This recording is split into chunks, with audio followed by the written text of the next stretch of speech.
digo, porque algunos, claro, es toda una película, digamos, más o menos, porque dura como 1 hora.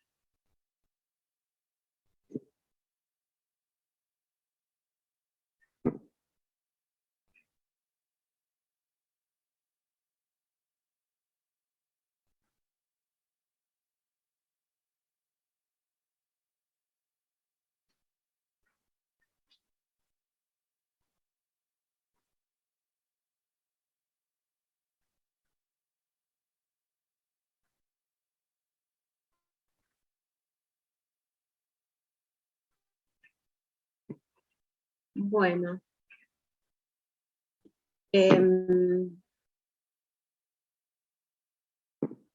Vamos a empezar.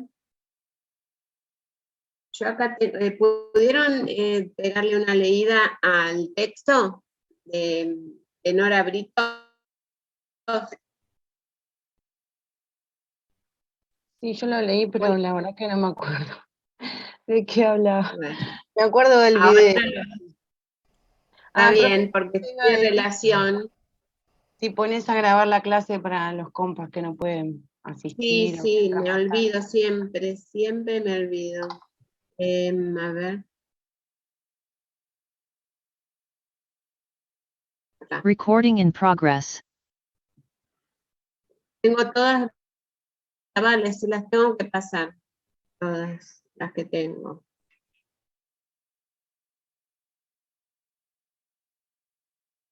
A ver, ahí viene Cintia González.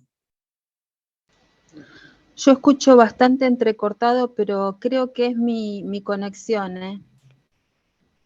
Yo hasta ahora todos los escuché bien, pero bueno, sí, es probable que con este temporal.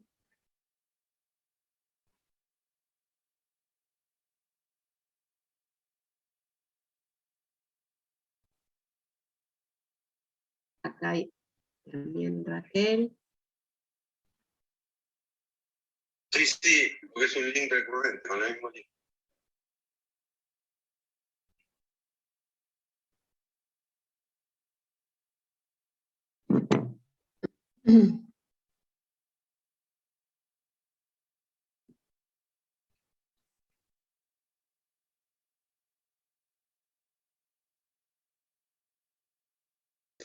Hola, profe. Hola, ¿qué tal? Claro, sí, vos me decías, eso pasa acá, vos estás Eso allá pasa debe ahí, hacer no mucho pasa acá en calor. el Claro, Acá estamos claro, tal tranquilos. cual.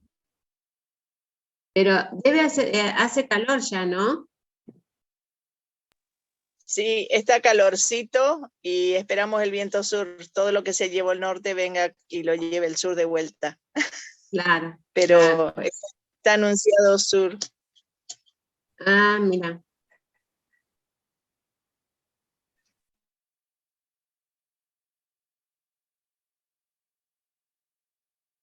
Bueno, a ver, yo voy a intentar subir el Power que armé. Es este. Ahí, ¿lo ven? Sí, ahí se ve. Sí, se ve. Bien. A ver, no sé cómo.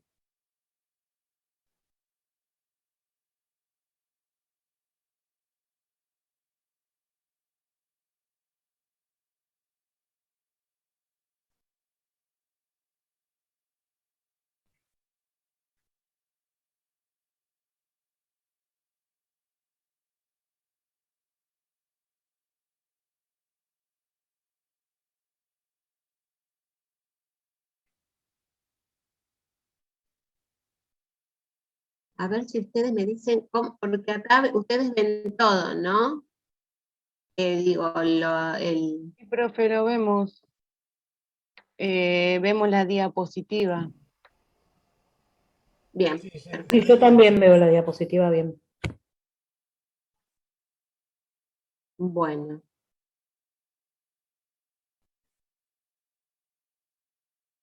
Ahí estamos.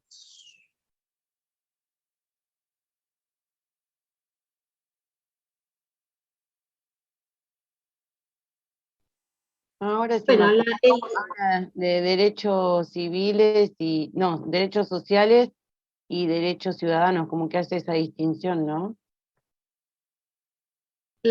exacto, porque habla más ya bueno, Nora King habla de cómo nos constituimos en ciudadanos y los diferentes planos que ella toma para hacer el análisis.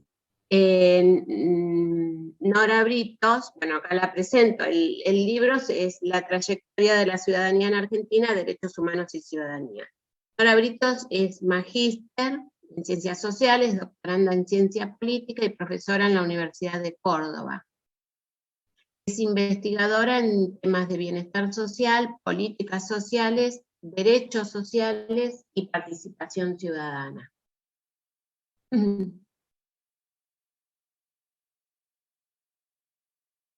Y aquí ya, bueno, comenzamos con la introducción y a derechos y memorias. Derechos humanos y ciudadanos en Argentina. La expansión de los derechos se vincula con las luchas sociales que suponen procesos de organización de actores políticos y sociales. Es preciso reconocer que la institucionalización de los derechos y su vigencia plena se transforma en el tiempo para los distintos sectores sociales, lo que incluye retrocesos, dice ella, pero yo creo que también avances, depende de del momento, del contexto y del momento del Estado y del gobierno que tengamos, ¿no? Porque nosotros hemos en algunas décadas, de acuerdo a las luchas populares o a la demanda de lo que surgen esas luchas, hemos logrado tener leyes importantes en nuestro Sí, país. ella lo plantea, me Así parece a que, mí como, porque ella lo nombra, habla de retroceso, pero me parece que lo dice en cuanto a que primero los derechos son reconocidos, ahí eso es el avance, y el retroceso en el sentido de que, bueno, hay momentos, como decís vos, que hay gobiernos que van en contra de esos derechos, no hay otros intereses, como el macrismo, por ejemplo. claro, que donde tenemos restringidos los derechos, ¿no?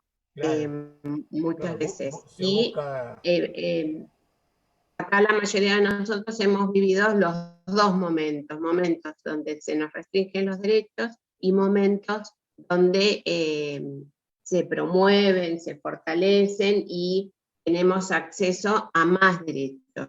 Y justamente esos momentos es donde hay más participación de la ciudadanía. Y se organizan, nos organizamos como para poder acceder a esos derechos demandados, ¿no? Por la parte de la población. Bueno, después, ella acá menciona, esperan que, a ver si puedo correrlo acá. Habla, menciona a Hannah Arendt que, y toma un concepto de ella que ella dice, habla sobre la lucha por el derecho a tener derecho. Hannah Arendt es una escritora y teórica política alemana, posteriormente nacionalizada estadounidense, de religión judía, y aunque ella no se hacía llamar como tal, dice, puede considerarse como una de las filósofas más influyentes en el siglo XX. Entonces, esta escritora,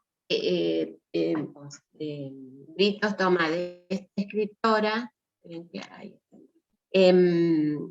este concepto, la lucha por el derecho a tener derechos. Y bueno, y dice que incluye luchas en las que los actores consideran necesaria su incorporación a la agenda de asuntos vigentes y reclaman que sean reconocidos como actores políticos. En general demandan en diversos grados y sentidos la intervención estatal, o sea, que intervenga para que todos, o la mayor parte de la población, tengamos ese derecho, el acceso a ese Claro, derecho. como a decir, ser, tenemos derecho a una vivienda digna. Es un derecho, pero de ahí a que se plasme en lo que está planteando la autora, ¿o no? Claro.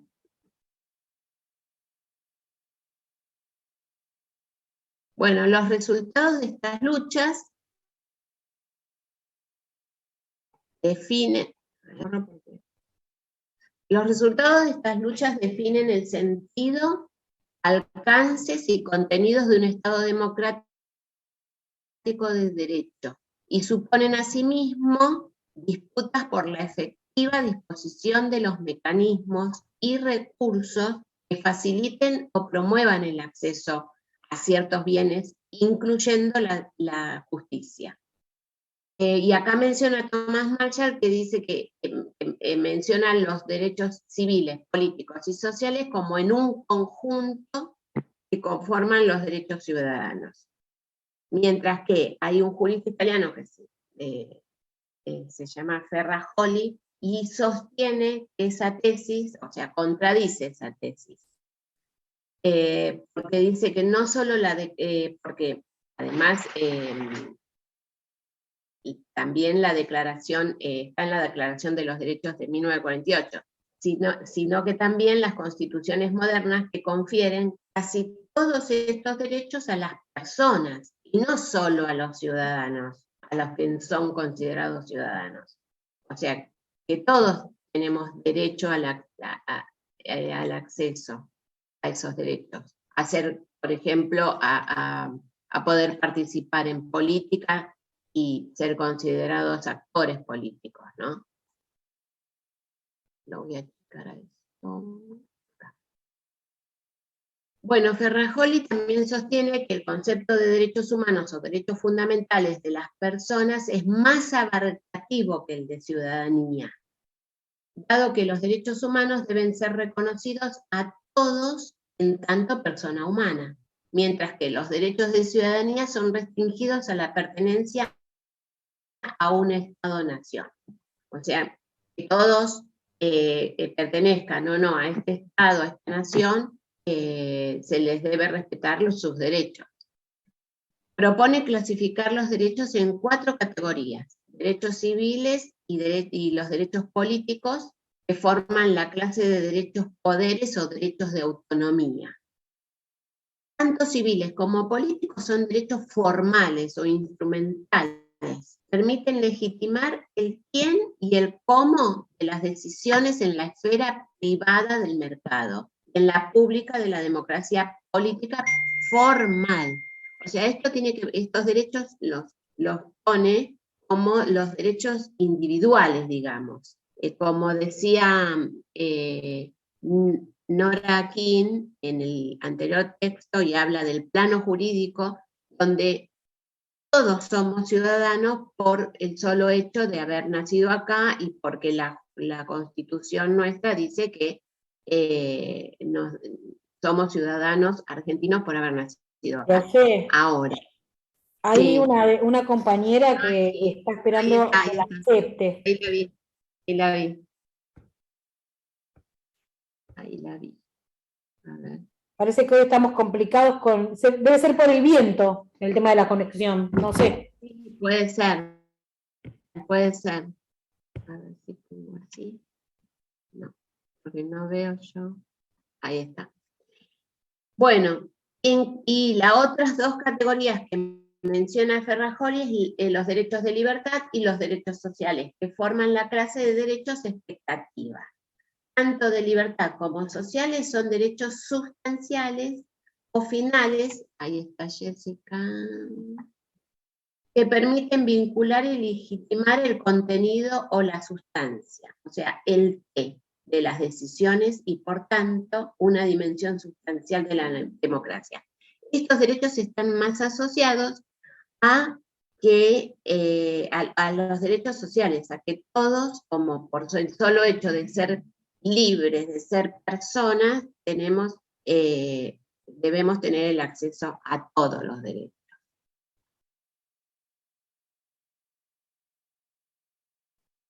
Bueno, en las controversias sobre la categoría ciudadanía, un aspecto central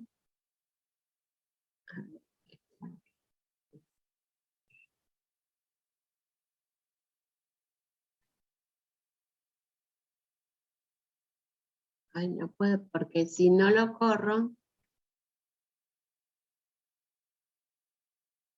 Ay, me parece que está Suyay también esperando. ahí está, ya la admití. Bueno, en las controversias sobre la categoría ciudadanía, un aspecto central lo constituye la preocupación por los sujetos de los derechos sociales, el acceso a esos derechos, que con variaciones plasmadas en las constituciones pueden ser los trabajadores, ciudadanos, o los hombres y mujeres que aún no gozando de la ciudadanía residen en nuestro territorio. Por ejemplo, los inmigrantes, ¿no? Que más allá de no tener la residencia, ahí está la ley, deben ser considerados como sujetos de derecho. La ampliación o restricción de las categorías de sujetos de derecho se ponen en tensión con el concepto de ciudadanía. Su ampliación o restricción puede ser controversial en cuanto a lo institucional, ya que el empleo formal, por ejemplo, permite el acceso a la protección social y es excluyente cuando se restringe el acceso a prestaciones a los no ciudadanos, colisionando con los derechos humanos. O sea, nosotros consideramos que los derechos humanos están sobre todo lo institucional de una nación. Entonces, en este país, en general, los inmigrantes tienen acceso a la salud pública, a la educación pública. Puede haber situaciones donde se les complique el acceso, pero en general sí pueden acceder a esos derechos. O sea que en lo que tiene que ver con la norma, con la Constitución, se considera, si bien no son ciudadanos, no tienen la ciudadanía, pero sí pueden acceder a esos derechos. Resulta importante. Eso Sí, desde que se modificó la ley de migraciones. En la ley de claro, migraciones exacto. anterior te obligaba, porque viste que el que es ciudadano es el que tiene, que pide la ciudadanía, empieza a ser ciudadano argentino. Los que tienen la residencia y después los que están con residencia temporaria, se dice. El Sí. que estaba con residencia temporaria, por ejemplo, no podía acceder ni a educación ni a salud con la ley anterior. Con esta ley Sí. eso se logró, Claro. de que pueden tener las prestaciones de las cuestiones mínimas que garantizan su integridad física, pero sigue siendo, y bueno, y se flexibilizaron las leyes de residencia. Pero eso es con la ley vigente de migraciones. Sí, la nueva ley de migraciones, sí. Bueno, resulta importante destacar la importancia de orientarnos hacia un modelo de protección social universalista, que requiere ser revisado de acuerdo a la ampliación de los derechos sociales a todos los habitantes de un territorio, cualesquiera sean sus condiciones migratorias. Desde este punto de vista, parece más apropiado hablar de derechos sociales como derechos humanos, y no restringirlos a los derechos de ciudadanía. La mayor tensión se ve en lo que respecta a los derechos políticos y sociales. Los derechos políticos Una a la consulta. participación. Sí. Perdón. Eso es casi único, ¿verdad?, de nuestro país, porque en otros países, incluso de Latinoamérica, los derechos de los extranjeros, digamos, son bastante más coartados, ¿verdad? Más restringidos, la verdad. Y no sé mucho, la verdad que no tengo, sé que, por ejemplo, en algunos países de Latinoamérica, por ejemplo Chile, la salud pública está restringida inclusive hasta para los propios ciudadanos, porque no es tan amplia la cobertura como es acá. Así Yo, que por me ejemplo, imagino. tengo familia en Sí. México. Ajá.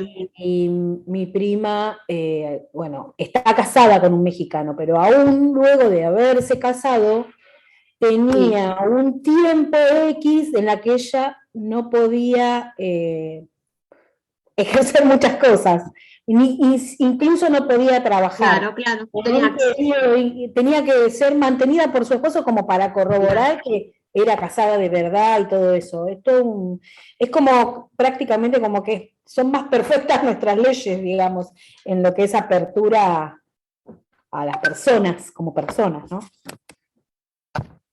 En cuanto a derechos así sociales o derechos a la salud y nosotros es un país que por eso, esto hace muchos años que tenemos esas leyes de acceso de la salud pública y de la educación pública. Si bien se fue transformando, como dijimos al principio, hubo avances y retrocesos por los diferentes gobiernos que hemos pasado y situaciones fundamentalmente económicas del país, siempre esos derechos se mantuvieron, en mejor o menor medida, siempre, nunca dejaron nunca se derogaron esas leyes. Y eso es algo que es identificatorio nuestro de acá en Latinoamérica, porque en muchos países, incluso limítrofes, no tienen acceso, no tienen esa cobertura. En muchos países europeos, pese a que se piensa lo contrario, sí tienen acceso a educación pública y salud pública. Por ejemplo, Alemania e Inglaterra tienen todos los niveles de educación pública. Sí, totalmente.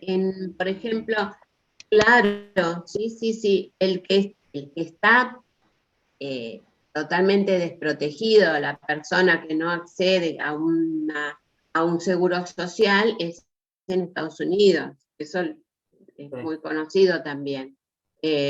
Realmente. Y se pudo ver mucho durante la pandemia, fue gravísimo, porque la verdad que la gente no tenía ninguna cobertura. Está muy desprotegida la persona que no tiene, vieron que se habla del seguro médico que tienen que tener. Porque si no, sí, el tema del seguro médico todo es que se consigue únicamente siendo ciudadano o residente legal, y el problema es que ellos no aceptan o no dan chances de ser ciudadano o residente, de ahí que no tengan acceso a la seguridad social. Es muy restrictivo y sí es muy peligroso. Sí. Bueno, acá en Argentina, por ejemplo, cuando se plantea el monotributo social, tenías que tener DNI en regla. Entonces quedaba una franja importante. Por ahí a lo mejor hay lugares en los que son más visibles los migrantes. De hecho, mi hijo mayor es brasilero, nosotros vivimos allá, yo fui legal en Brasil, y pude acceder hasta maternar y tener mi parto en un hospital municipal siendo ilegal. Cuando volvimos a Argentina nos encontramos, en esa época éramos artesanos, nos encontramos con que no nos dejaban trabajar porque éramos argentinos, por más que veníamos del extranjero. Y sin embargo, una compañera nuestra brasilera, ella sí podía vender porque era extranjera. Bueno, así que peleamos ahí en las ferias de Buenos Aires, después nos fuimos a Neuquén, y cuando cuando mi hijo tuvo que empezar en la escuela primaria, nos encontramos con una reglamentación mi hijo estaba ilegal, porque si bien tenía sus papás argentinos, él era extranjero y tenía que hacer su radicación. Entonces, no le habilitaban la inscripción en la escuela primaria porque no tenía DNI. Entonces nosotros hicimos un recurso legal con mi marido y logramos que nos lo anotaran por su derecho a la educación, ¿no?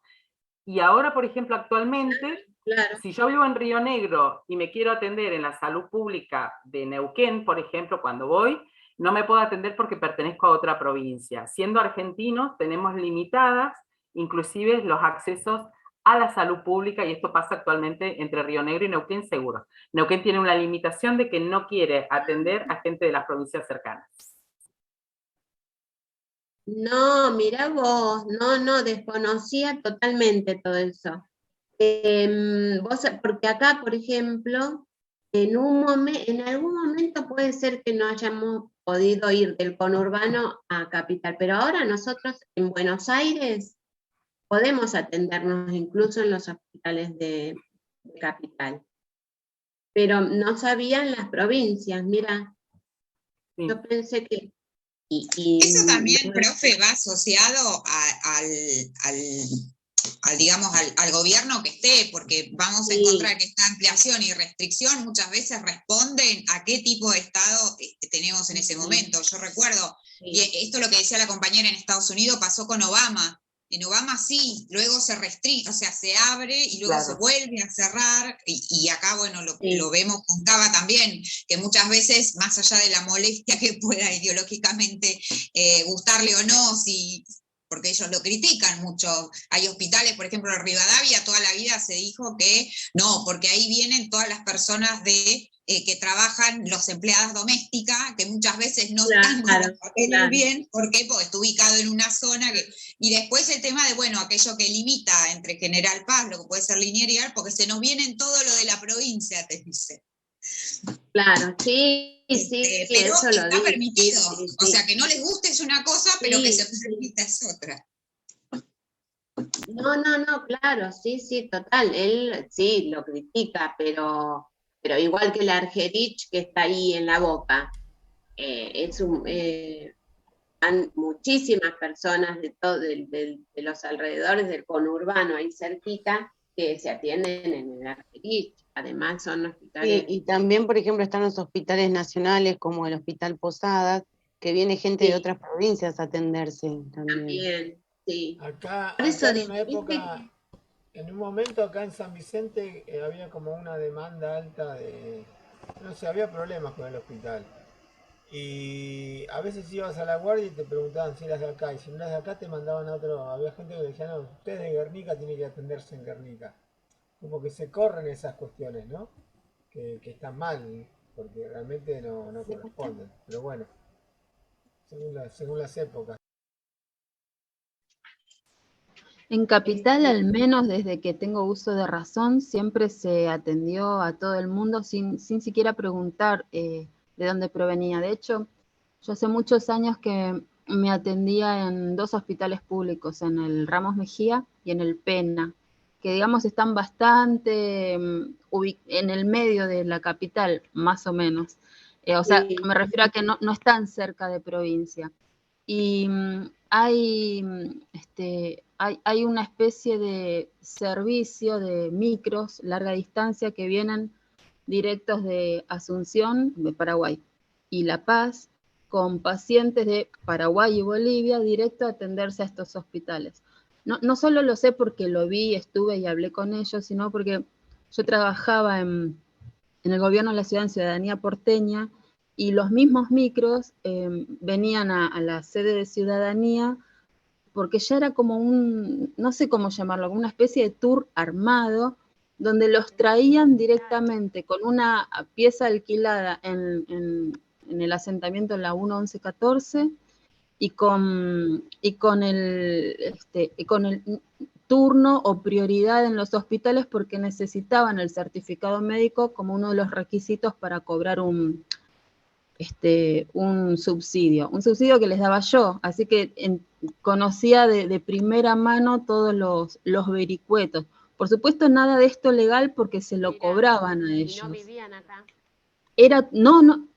No vivían, pero venían a vivir acá. Era todo un sistema mafioso armado, y los traían como, no quiero usar la palabra trata de personas, porque en definitiva, vamos a decir.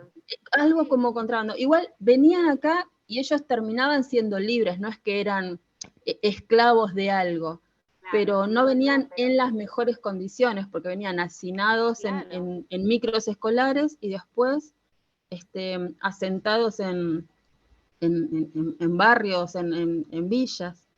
Claro, sí. Mira, claro. Y viste, claro, sí, mira.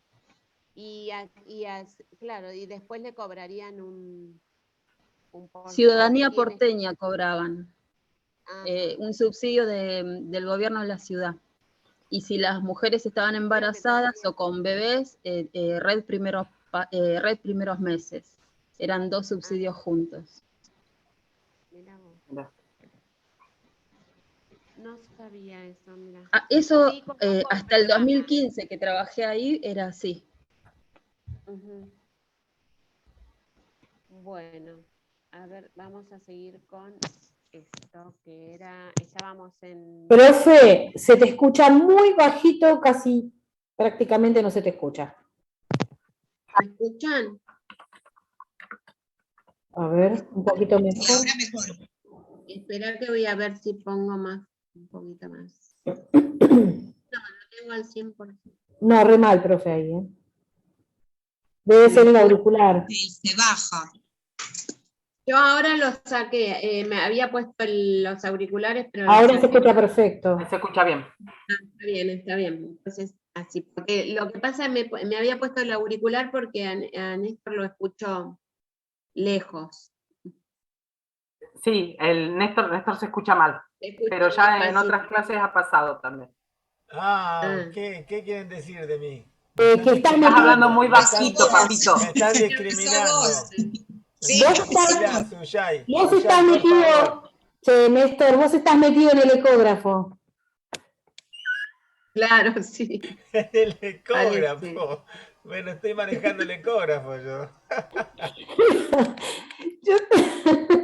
Cualquiera.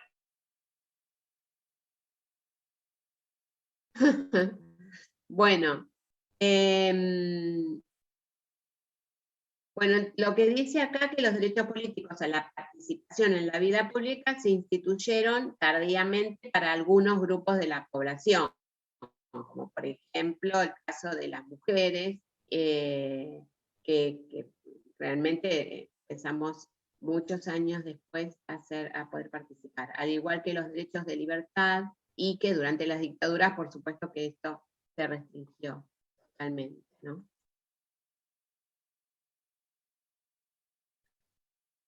La teoría de ciudadanía remite a la de Estado-Nación. Es como que pertenece a un Estado, ¿no? A una nación. En Argentina se considera la década de 1880 como el periodo de consolidación del Estado-Nación.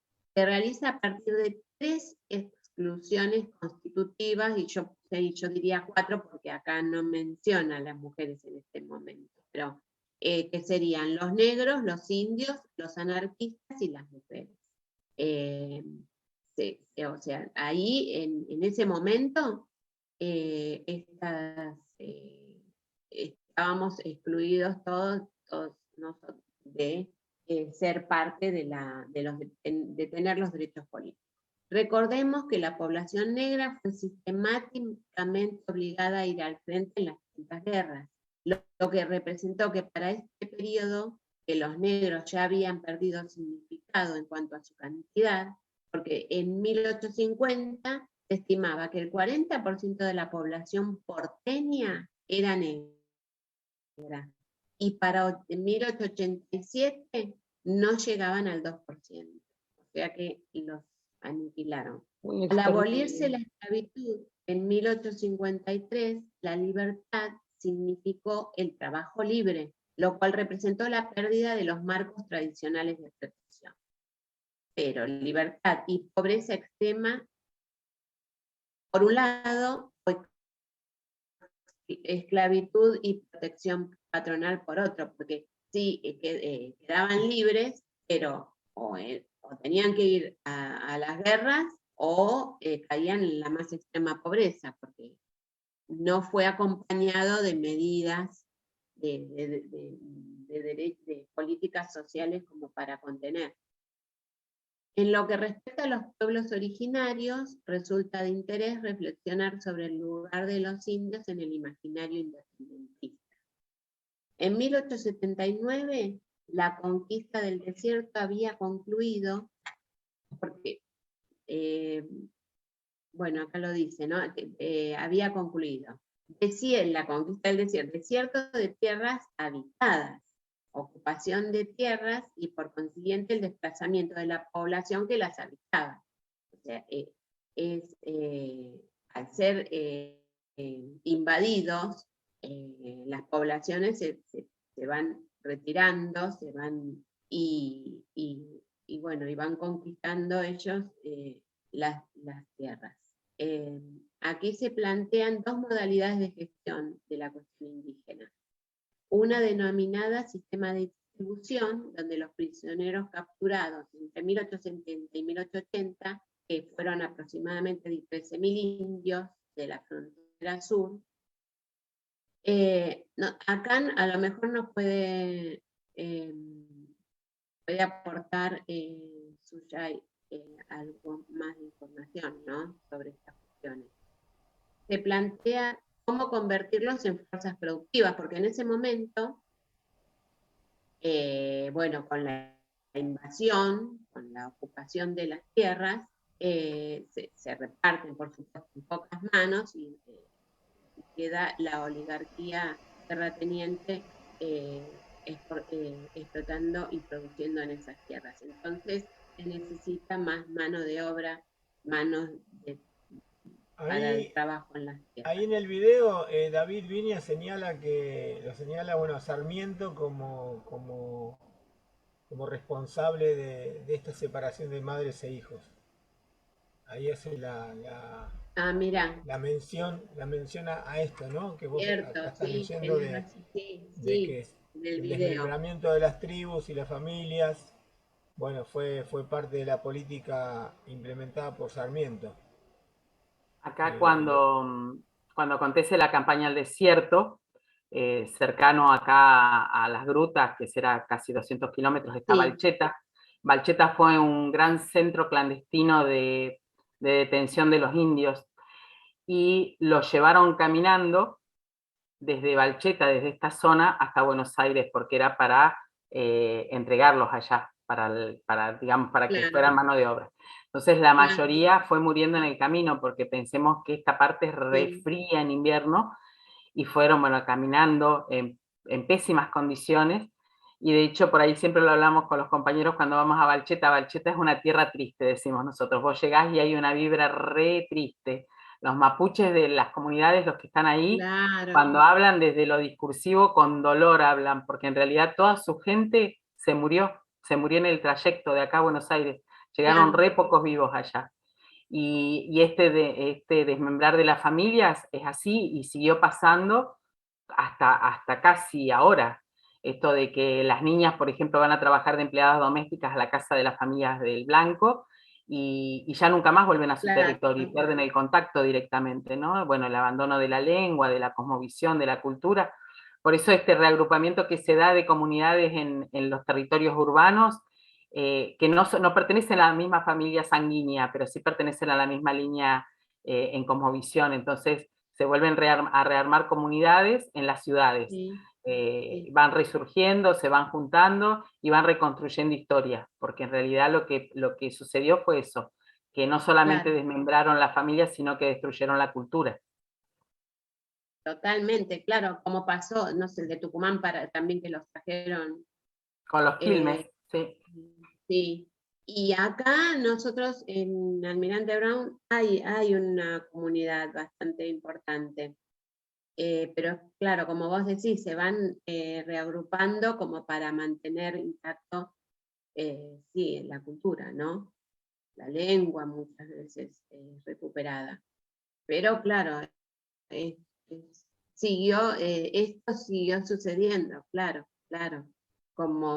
Porque no, además el no tener posibilidades de progreso en la zona o de trabajo, hace que los jóvenes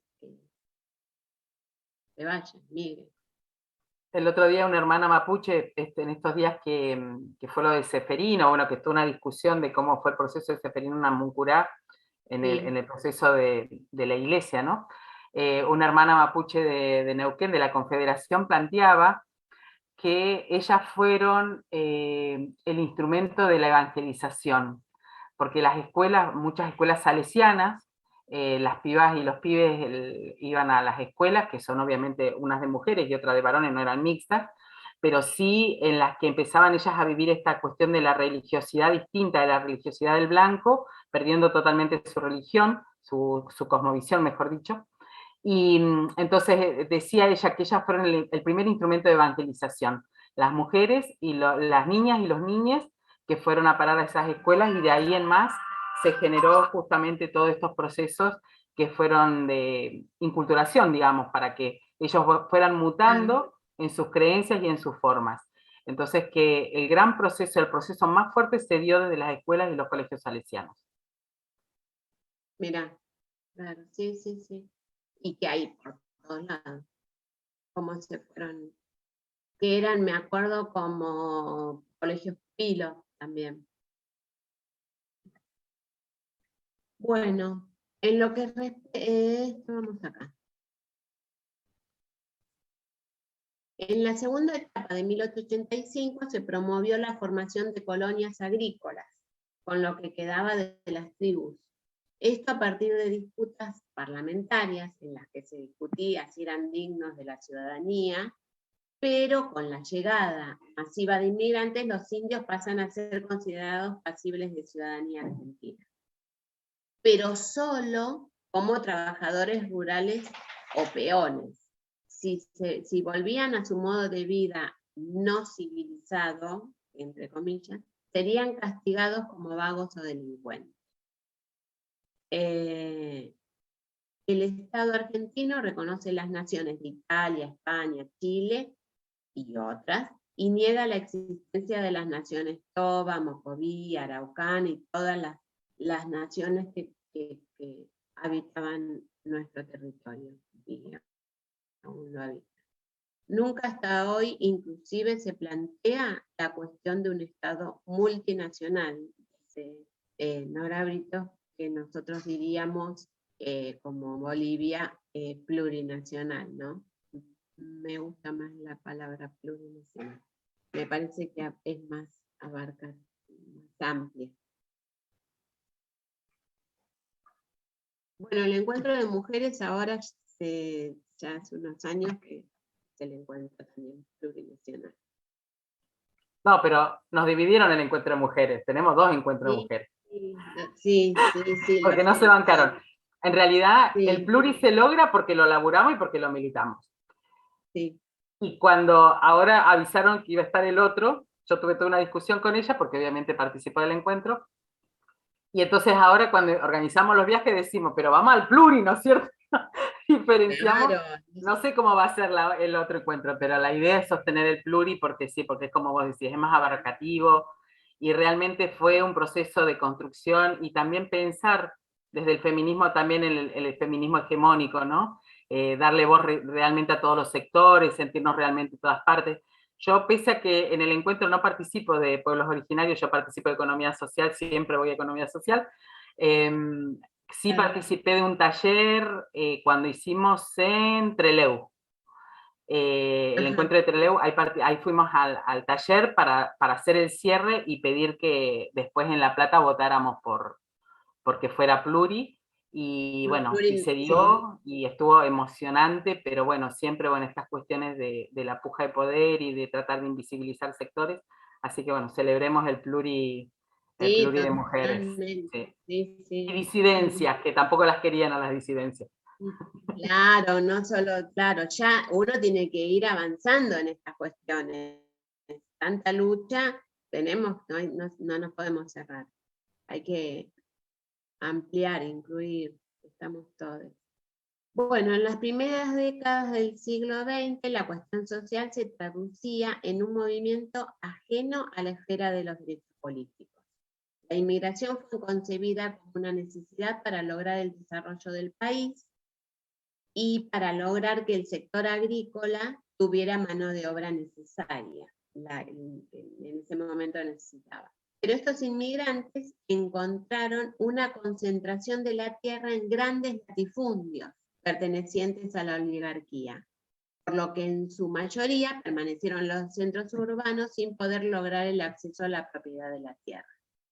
Que en otros países también vemos que se fue dando diferente, que fue, a lo mejor se repartió más, si bien, pensando por ejemplo en Estados Unidos, que a lo mejor se dividió más con los inmigrantes, y también se aniquiló a los pueblos indígenas, ¿no? A los pueblos originarios de esas tierras. Bueno, el desarrollo de un sector industrial y de una clase obrera fue una de las consecuencias de la inmigración europea. Aquí en esta época también los que no tenían acceso a la participación política eran los anarquistas, que han venido muchos inmigrantes anarquistas, y al desarrollarse más la clase obrera tenían bastante influencia, pero eran muy reprimidos también los anarquistas. Bueno, esta carencia de derechos políticos configura una primera ruptura en la cuestión social, entre la cuestión social y la cuestión política. La lucha por los derechos sociales no estará acompañada por la creación de partidos políticos que representen a la clase obrera emergente que se estaba construyendo en ese momento.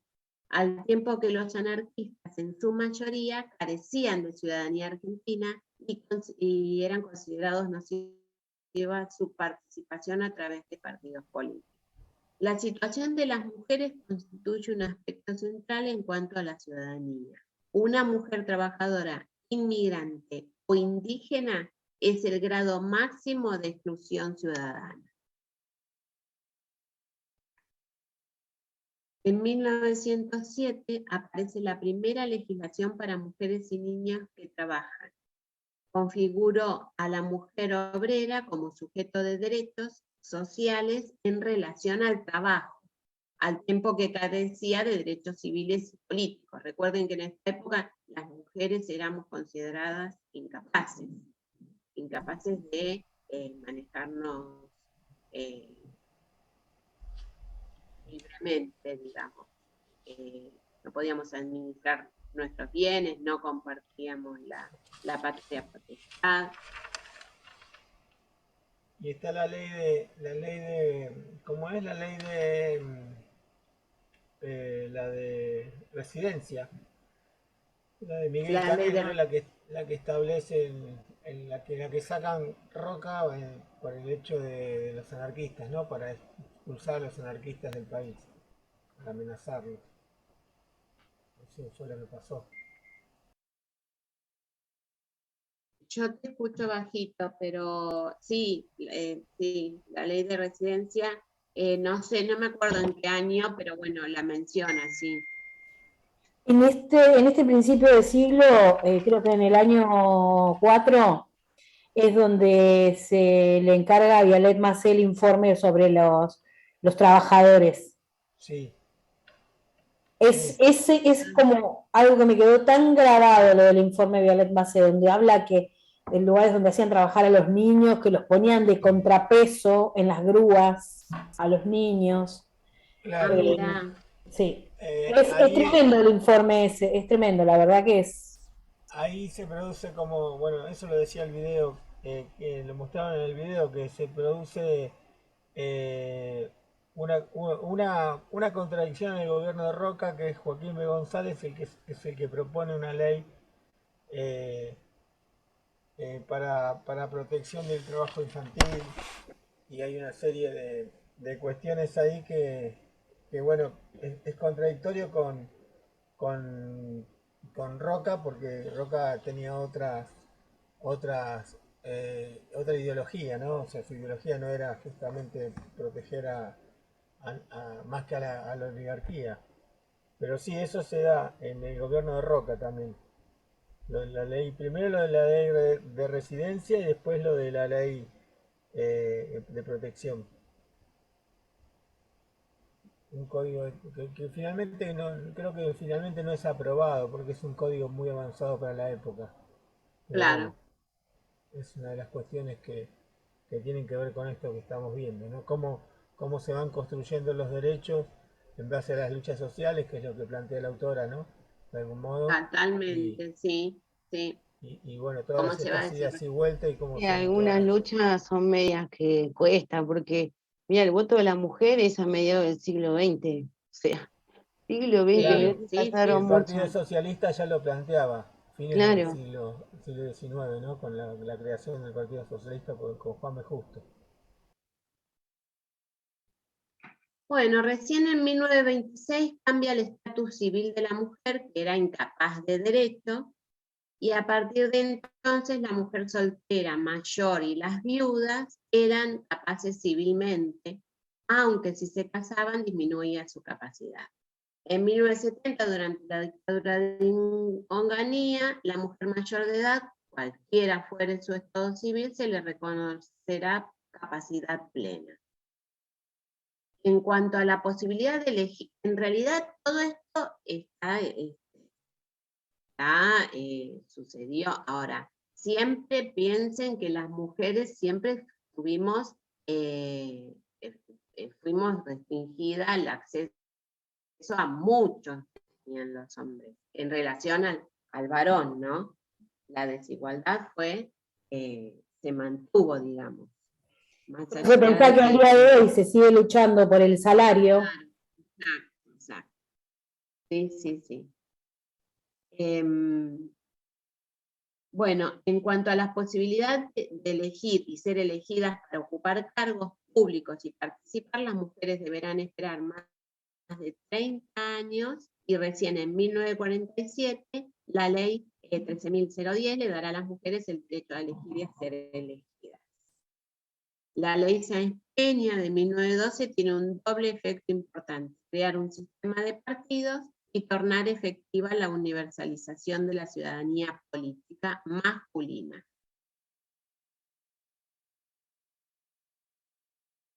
Acá también eran los varones que tenían acceso, pero bueno, en lo real, ¿no? Había mucho fraude.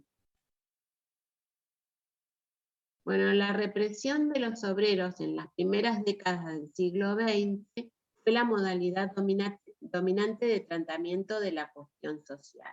El modelo de intervención estatal sobre la naciente clase obrera contó con dos características: represión del sector anarquista y fortalecimiento del sector sindical moderado.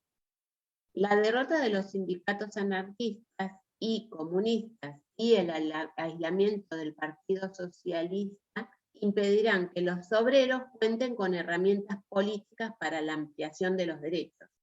Y los derechos sociales serán más de las veces reintegrados a un orden estatal que utilizará la legislación social para controlar a los obreros. O sea que a partir... en realidad la clase obrera en ese momento se sentía más identificada con, el socialismo o los anarquistas. Eran los que estaban más en la lucha por las mejoras laborales. Y el Estado toma los derechos sociales como su herramienta como para a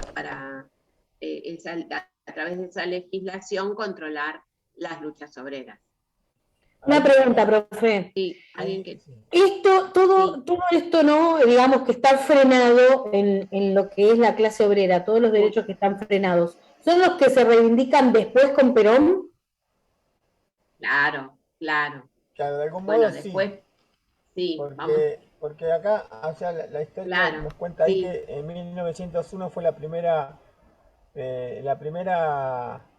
nace la primera central obrera. Y la diferencia que había entre socialistas y anarquistas, que eran los que componían los sindicatos, fue que los anarquistas tomaban acción directa, ¿no? Entonces los socialistas se separan porque tienen una cuestión más política, piensan que esas prácticas no son las que se corresponden con pensamiento de algún modo, y bueno, y ahí se crea, se divide la Central Obrera, que era la Federación Argentina Regional la Federación Argentina Obrera se divide en dos, y ahí se arman los dos sindicatos, los socialistas y en la Unidad General de Trabajadores y la Federación Obrera Regional Argentina, que son los anarquistas. Es como que ahí se produce la ruptura por las distintas maneras de concebir, digamos, porque el anarquismo también planteaba eh, o sea, que había que destruir la sociedad y armar una nueva, ¿no?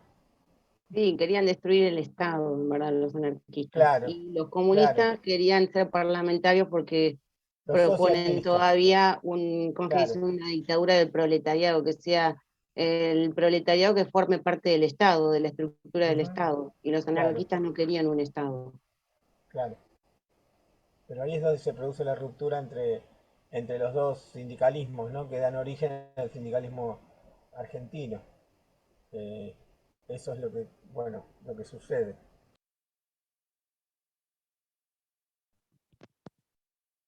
Bueno, me había puesto los auriculares porque no te escuchaba bien. Bueno, Perdón. No, estaba señalando eso de la historia, ¿viste? Cuando se produce la fractura entre los anarquistas y los socialistas, sí, que es cuando se abren, digamos, las dos ramas sindicales, ¿no? claro. Y los socialistas son como más,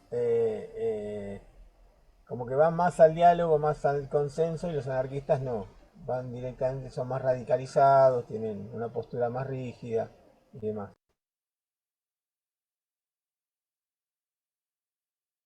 Bueno, las primeras instituciones de seguro social surgieron no como respuestas a demandas y conflictos desarrollados por el movimiento obrero para obtener este tipo de beneficios, sino como iniciativa estatal para cumplir determinados objetivos respecto del movimiento obrero, entre los que se destacan los intentos de frenar conflictos provocados por otro tipo de demandas y para lograr control ideológico. En 1915 se aprueba la primera ley de jubilaciones para trabajadores de los ferrocarriles privados, aunque desde finales del siglo XIX los militares y los empleados públicos contaban con sus cajas de jubilación. O sea que van tratando de sacar a lo mejor más leyes sociales como para contener también las luchas obreras. En 1884, la ley 1420 instituye la educación obligatoria, gratuita, laica y común a todos y graduada. La crisis capitalista de 1930 representó un punto de inflexión para la economía y la política argentina. El primer golpe de Estado se produjo en este contexto, aquí empieza la década infame, ¿no? Como un modo de reasegurar el dominio de los sectores oligárquicos. Los derechos políticos quedarán subordinados al uso de la fuerza, constitutivo del régimen político argentino. La década infame supondrá un nuevo embate contra los trabajadores, persecución a los anarquistas y fraude electoral. Y hay una marcada la debilidad de la democracia para articular la voluntad política. Como en todos procesos dictatoriales, la participación política está totalmente restringida, pero la verdad que fue una década bastante violenta esta, la del 30. Aquí es donde sucedió lo de la Patagonia Rebelde, varios hechos así trágicos de nuestra historia.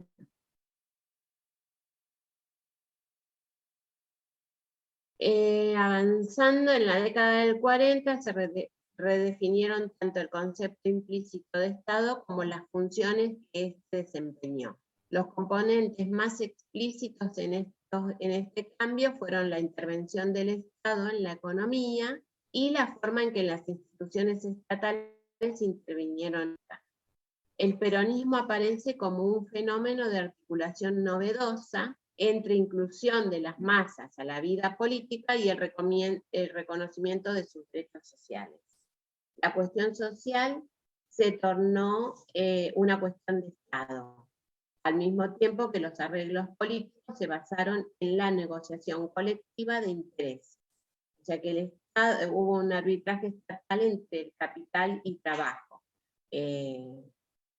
El énfasis del Estado como proveedor de servicios sociales durante el peronismo hizo que los temas de derechos políticos y de libertad quedaran en segundo plano. O sea, que se trate de fortalecer al Estado en cuanto a y que tenga más participación en las cuestiones a través de las políticas sociales, como para también ejercer un control ahí en las cuestiones políticas. Del trabajo a la casa y de la casa al trabajo. Claro, tal cual, ¿viste? Era, sí, estaba todo también más restringido, pero como se ampliaron los derechos sociales, la población estaba... Compañía que no había necesidad, capaz. Claro.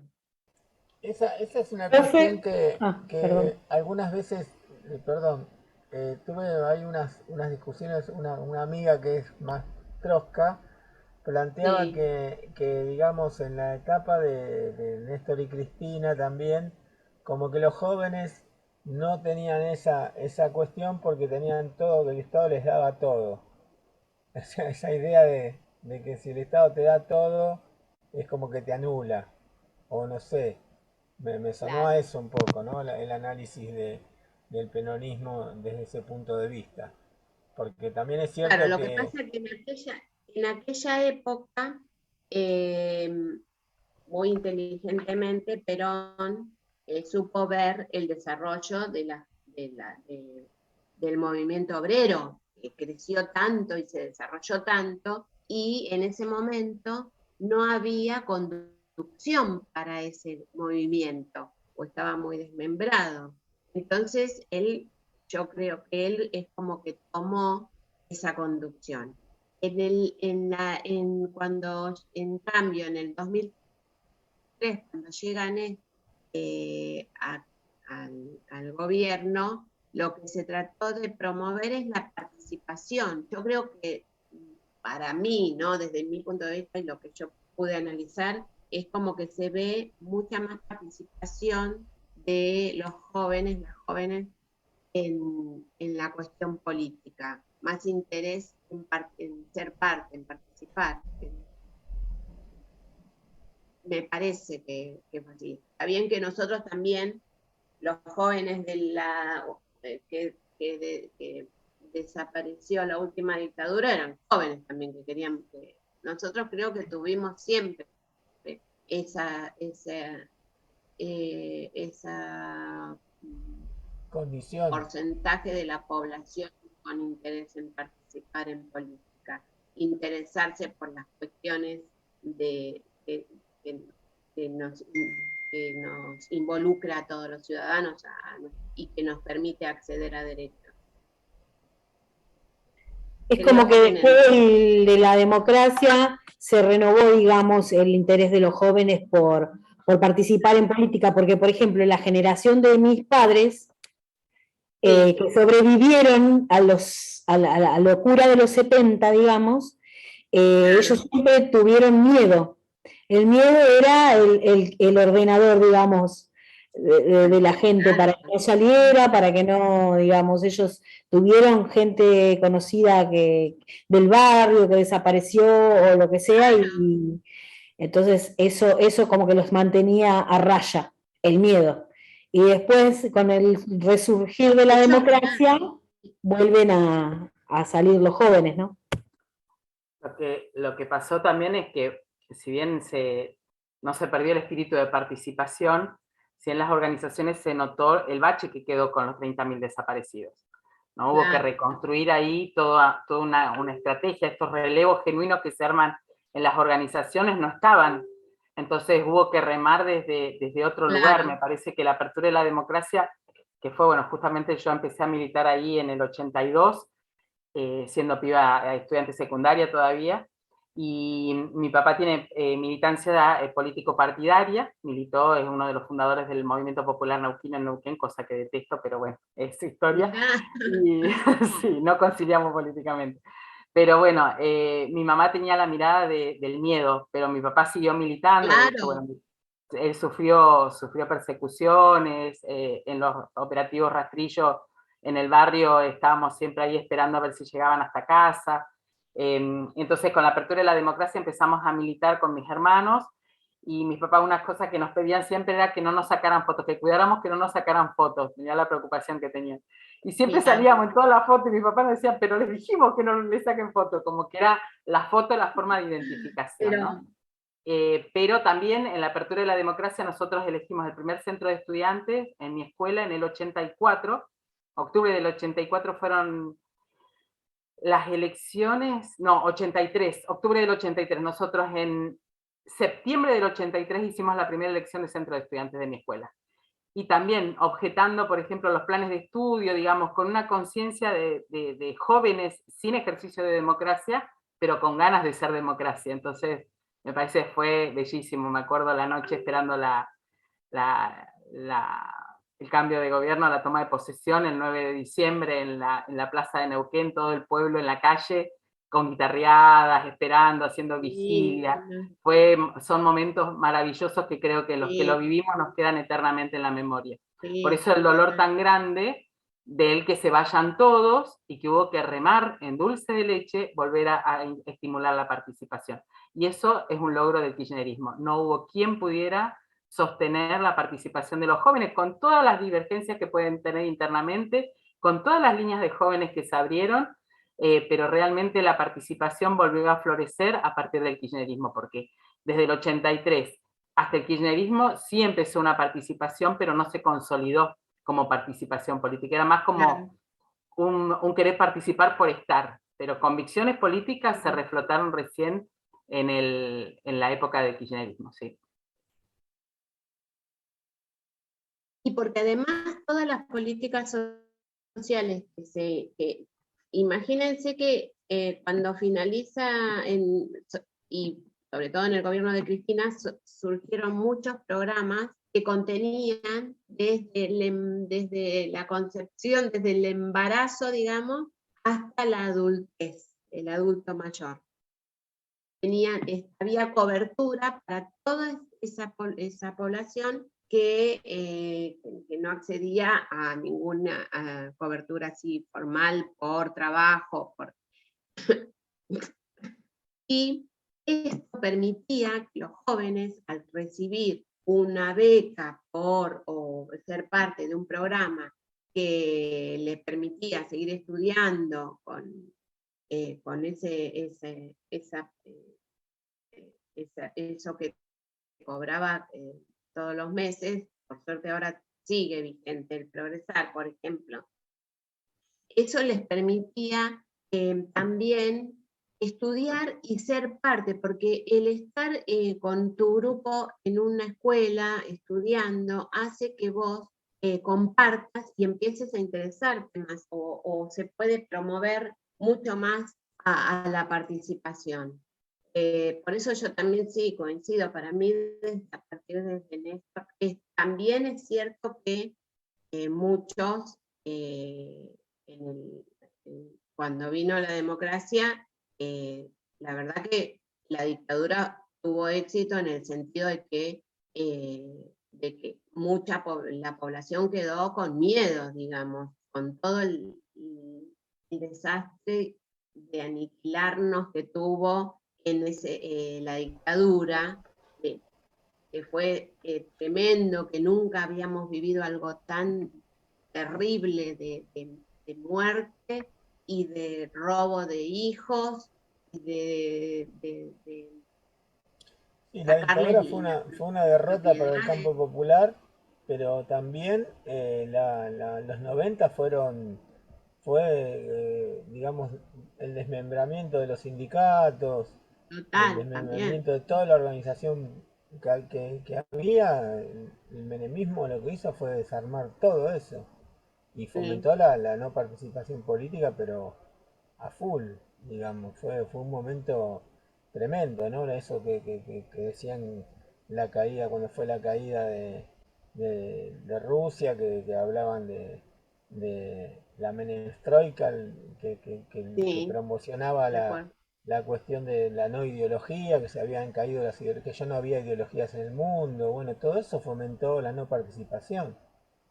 Los tecnócratas como los que conducían los procesos económicos, todo eso que se fue dando eh, fue fundamental también para evitar la participación de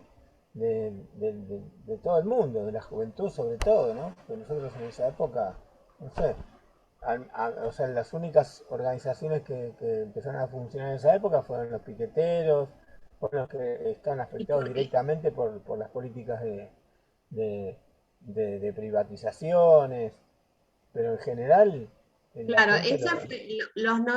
los 90 fue una época de destrucción económica total, donde el 50% de la población cayó en la pobreza, donde estábamos totalmente, gran parte de la población desengañada y defraudada por la dirigencia muchas veces.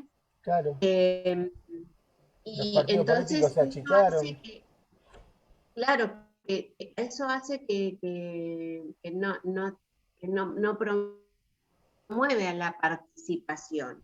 Esos fueron los 90. Entonces Ujú. después terminamos ahí a mediados de los 90 con todas las privatizaciones, ahí empezaron los cortes de ruta, los piquetes, que Ujú. empezaron acá en el Putraicó. sur, con IPF Los y con fogoneros esas fueron primero, cuestiones, y antecesores de en los Jujuy. piquetes. Y en Jujuy empezó también, sí. En el 94, 95, ahí empezaron los cortes de ruta. Los piquetes que empezamos a denominarlos así, antes Sí, y no también la hablábamos. represión estatal también era bastante violenta en los 90. También, claro, sí, bueno, sí, también hay muchos compañeros y compañeras que fueron asesinadas en esas manifestaciones. Pero fue muy duro también los 90, sí, fue una década bastante compleja para la mayoría de la población. Bueno, volviendo acá, la legislación laboral y la seguridad social fueron instrumentos básicos de la integración de la población a un orden en el que los partidos políticos eran muy endebles en ese momento, ¿no? Hablando de la mitad del siglo XX. La legislación laboral más importante fue impulsada y sancionada por el Estado bajo el gobierno militar con Perón como secretario de Trabajo. En el modelo de sustitución de importaciones, el Estado estructuró la negociación capital-trabajo. El Estado se postulaba como árbitro, protegiendo el salario y el empleo. Pero pensemos esto, lo que dijimos hace un rato, ¿no? Que Perón es como que estaba encabezando toda esta cuestión de la clase obrera y del armado de los sindicatos. En el Estado Sí, y en esa época logró el pleno empleo también, que es algo que no sí, sucedió claro. nunca más. No, sí, fueron épocas de por eso, mucha producción, y también se empezó a florecer, digamos, la producción industrial, más, además de la agrícola. El Estado se apropió durante el periodo de 1946-1950 de parte importante de lo producido por las exportaciones pampeanas, manteniendo deprimidos los precios internos, favoreciendo la capacidad de demanda efectiva de los salarios sobre estos productos. Acá está la cuestión de la política esta de favorecer los salarios de los trabajadores para aumentar la demanda. Y aquí es también la época de la sustitución de importación. Acá, Raquel, Sí, también es digamos, es la etapa que controla el comercio exterior, ¿no? Con la Junta Nacional de Granos, lo de la carne. Exactamente. ¿Qué es lo que falta ahora? Ahora falta el control del comercio exterior, ¿no? No tenemos dólares, pero los dólares se van en contrabando por el río Paraná. Sí, pero bueno, eso es la década de los 90. Ahí está la destrucción de un montón de instituciones de control que regulaban el acceso a los alimentos que nosotros podíamos, la población podía tener acceso a los alimentos bajo el control de todas estas instituciones que se destruyeron en la década del 90. No tengo, mira, ni me atrevo a nombrarlo. Es tremendo lo que nos Trae mala pasó en los suerte, 90. no lo menciones. Sí, no. Dicen que si no hay que tocarse. Bueno, sí. Bueno, la tensión entre el sector exportador e industrial dio lugar a un impasse. Tengo internet inestable, me dicen. ¿Ustedes me escuchan? Sí, sí. Sí, pero yo también estoy igual, como que se me entrecorta el sonido y todo. Debe ser por el viento.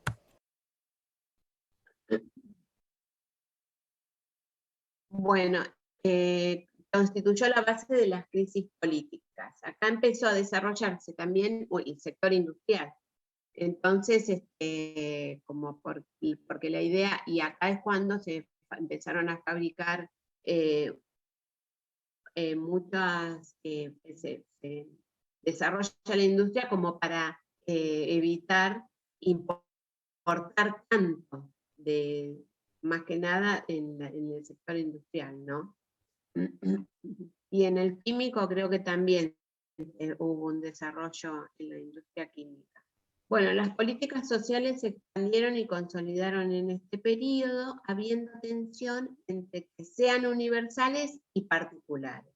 El ejemplo más evidente es la compleja relación establecida con los sindicatos, que quedará plasmado en el impulso que Carrillo hizo para un sistema de salud pública y en la creación de obras sociales por rama de actividad. Acá, ¿qué pasó? Claro, los que tenían acceso a un empleo, a un trabajo pleno, un pleno empleo, tenían la cobertura del seguro social. Tenían todas eran favorecidos por todas las leyes laborales que se habían dado, que eran toda la cobertura de protección laboral de horas de trabajo regulada, el aguinaldo, las vacaciones, y también los sindicatos comenzaron a tener sus propios centros de salud. Entonces ahí había una división entre los que tenían acceso a esa salud privada, vendría a ser de cada sindicato, y quienes no accedían porque no estaban integrados en lo laboral, en el trabajo. Bueno, en Argentina la expansión de los derechos sociales no está ligada a la expansión de la ciudadanía, sino a la constitución de otra categoría, que son los trabajadores formales. ¿Cómo se explica eso de la constitución de la ciudadanía? ¿Cómo? Digo, ¿cómo se explica eso? Porque acá toma como, si hablamos de ciudadanía, es esto, que en este momento también había, no es que la pobreza estructural siempre se mantuvo, entonces había muchas personas que por diversas razones no accedían a un trabajo. Entonces quedaban como excluidos fuera y necesitaban acceder a toda la atención o a la cobertura social pública. Entonces, es como que ahí, esto dice ella, que si bien hubo expansión de los derechos sociales, pero no todos tenían acceso a todos los derechos, como ciudadanos que éramos. Y en contraposición sí emerge todo lo que es la clase obrera, con Ajá. los trabajadores formales. Como que creció mucho el trabajo formal, pero la ciudadanía, no el derecho ciudadano, sino el derecho que tenían los trabajadores formales. Claro, los Ujú. trabajadores formales, ya de por estar en pleno empleo, tenían la cobertura social.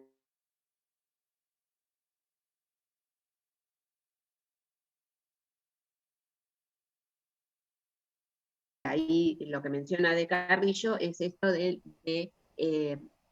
armar políticas sociales en cuanto a todo lo que tiene que ver con la salud pública. Ujú. Sí, la Se creación de desarrolló hospitales. cuando Carrillo fue ministro de Salud, la verdad que fue espectacular lo que hizo. Sí, los hospitales que Con tenemos la hoy salud son de esa pública. época, ¿no? Son todos, los grandes Sí, son de hospitales esa son todos de época. esa época. Sí, tremendo. Tremendo. Además, que construcciones, edificios, bien con material que todavía vemos las escaleras de mármol, salas amplias. Ahora en algunos se fueron modificando, van agregándole cosas y achicando los ambientes, pero los hospitales vos entras y es una construcción muy buena, muy sólida. Bueno, en lo que respecta a las políticas universalistas, en Argentina contamos con el sistema de educación pública, desarrollado, entre otros factores, a partir de la necesidad de construir ciudadanos del naciente Estado-Nación ante la heterogeneidad dada por las migraciones. Entonces, surge como políticas universalistas, es todo lo público, porque ahí accedemos todos, seamos de la clase social que seamos, o de la situación económica en la que nos encontremos, todos tenemos acceso. Entonces, esas son políticas universales. Y acá lo que habla de la educación pública es esto de, claro, con las migraciones era muy heterogénea, entonces se buscaba educar como para que se vaya constituyendo la ciudadanía dentro de, incluyendo a la gran inmigración que hubo en esos años. La política de salud pública se desarrolló también de modo universalista, aunque los arreglos políticos corporativistas tomaron parte de la política de salud con el surgimiento de las obras sociales. Esto que decimos, los sindicatos, al crecer la clase obrera, imagínense que hubo sindicatos muy fuertes que fueron formándose, que fueron desarrollándose. Por ejemplo, los metalúrgicos, que tenían mucha cantidad de obreros, o sea, muchos aportes de esos obreros, y que pudieron construir también grandes obras en cuanto a hoteles para vacaciones, hospitales, muchos centros de salud. La verdad que hubo las obras sociales de los sindicatos también eran muy fuertes, que también se destruyó todo en los 90, estas cuestiones. Al haber tanta desocupación, al aumentar la desocupación, se fueron achicando y se deterioró muchísimo la cobertura de los sindicatos, la cobertura social. Bueno, en el periodo de consolidación del estado de bienestar se consolidan las divisiones entre distintos sujetos de intervención estatal. Están los ciudadanos, que bueno, son quienes acceden a la salud, a la educación y a la salud pública, que son los casos típicos de política cuyo derecho de acceso constituyó ciudadanos, cualquiera fuera la situación social. Los trabajadores, que la lógica meritocrática del sistema de seguro social se introdujo en las políticas sociales, obras sociales, previsión, asignaciones familiares, vivienda, basada en el trabajo asalariado y en el aporte individual a esas cajas. Lo que hablábamos recién, ¿no? Todo lo que el sistema de seguro social que tenían las obras sociales. Y por otro lado estaban los pobres, como con el primer periodo de sustitución de importaciones, el empleo se expandió. La desocupación tuvo un carácter estigmatizante con síntomas de desajustes personales. O sea, los que no podían acceder a un trabajo estable, eran considerados vagos o que no, como que sin considerar la situación de las personas, ¿no? Como que esto debe venir de ahí, esto, no trabaja el que no quiere.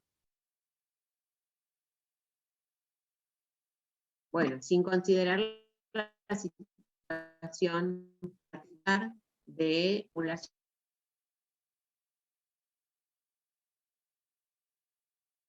Bueno, después habla de la reforma constitucional de 1949, que resulta ilustrativa del nuevo lugar que asumía la defensa del trabajo asalariado. Además introdujo diversas innovaciones. En cuanto a los derechos de libertad, se incorporó el habeas corpus, fundamental para garantizar la libertad de movimiento frente a las detenciones. Se incluyeron los derechos del trabajador, la familia, la ancianidad, la educación y la cultura.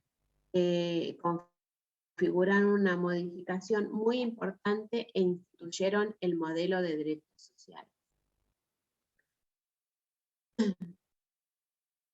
El golpe de Estado de 1955 inauguró un periodo complejo. La exclusión de la fuerza política mayoritaria despojó de legitimidad a la democracia y sin embargo, a pesar de la inestabilidad política, las condiciones básicas del modelo se sostuvieron aún bajo gobiernos dictatoriales. Transgresores sistemáticos de los derechos políticos, se mantuvieron los derechos del trabajador y las políticas sociales en general. Esto que decíamos antes, fue un periodo realmente muy violento, donde hubo fusilamientos, fue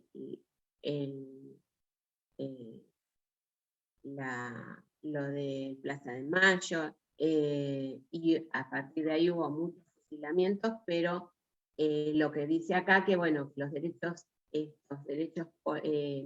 sociales, como las leyes laborales y todo lo que la cuestión de la salud pública y la educación pública se mantuvo.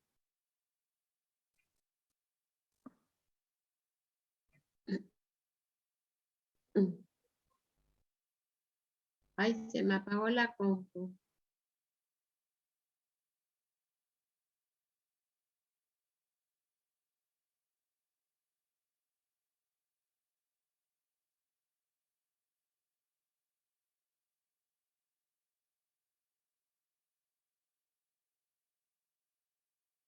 Recording stopped.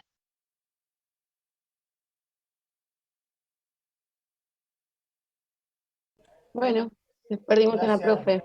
Clase accidentada. Empezó tarde, termina temprano. Quedamos acéfalos. No, pero Bueno, se escucha muy mal, ¿eh? Yo escuché toda la clase entrecortada. Sí, Y la vi yo muy también. paralizada al profe. clase. Voy a Yo continuar también. dando la clase yo. ¡Esa, capo! Muy bien. Dale, Néstor, continúa. Durante Tomando la este posta. periodo correspondido para los trabajadores. ¿Qué estás con la guitarra, Néstor? Sí. Ay, tócate algo, dale. Estamos en hora libre. Dijo que se le cortó la luz. Sí, dijo que se cortó la luz. Y Bueno, eso pasó ayer. nos vimos. Nos vimos. Bueno, criaturas, también yo me retiro. Sí, ¿no? No, lo escucha Néstor, lo escucho un ratito. Una samba, Dale, Néstor. Néstor, que me hace unos mates, quiero ver qué pasó con la reina. Se murió, ya está, partió. Ya nos vemos en todos lados. Esa vieja nos liberó el aire, déjate hinchar. Entre la Vamos, tormenta. mira. Me voy porque estamos organizando marcha para mañana, tengo que armar los colectivos y los autos, así que me voy. Adiós, gente. Que anden bien. Bueno. Chau, chau. Dejá de hacer turismo por ahí, Nos vemos por mañana, favor. compas. Abrazo. Nos vemos mañana. Abrazo. Abrazo, compa. Nos vemos, hasta mañana. Adiós. Chao.